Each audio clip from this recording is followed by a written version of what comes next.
the next track on the album is Into the Cellar, and that, you know, that the naming of that song was very much a last minute decision. It was arguably the first Keller song ever done. You want to call it a song? Yeah, well, no, it is a song. It's we use it now as an intro track for our the headliner sets. Basically, it just involves us, you know, ideally an empty stage with a lot of smoke on it. You know, we're unavailable, and we just find ourselves hanging on in the audience or something. Should probably mention that this is an instrumental track that we don't actually play, and it's just a backing track, you know, for a live show. For a live show. Yeah. Yeah. It's, I always liked, you know, albums.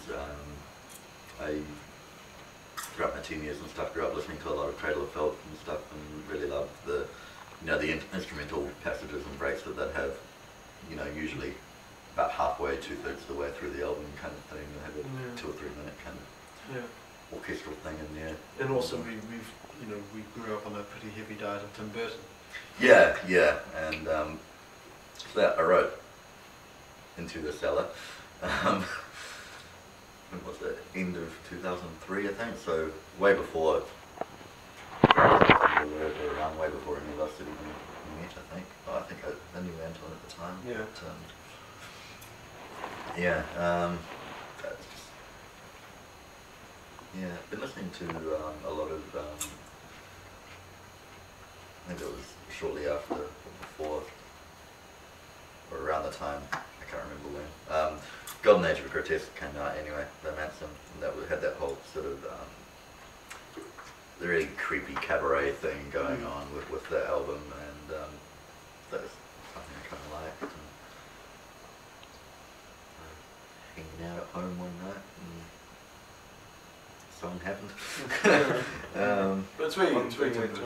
It is a little bit, yeah, and that's again that whole kind of creepy, kind of slightly twisted aspect. I really like that. I'm really kind of proud of the fact that people listen to it and go, "That's really Tim Burton." Yeah. I mean, that's creepy, a little bit. And I guess by Tim childish. I guess by Tim Burton they mean Danny Elfman. Yes, of course. It's, Danny Elfman. Yeah. But yeah, it's you know, but both I love Danny Elfman's music. It was originally called the Boogie Monsters Drunk Again. Yeah, for me it was just had this idea of, you know, the wee monster drunkenly creeping around, stumbling around, coming to get you in the dark kind of thing. Yeah. And it is, you know, its presence on the Kindergarten is a little tip of the hat to the people who have, you know, stuck with us from the beginning.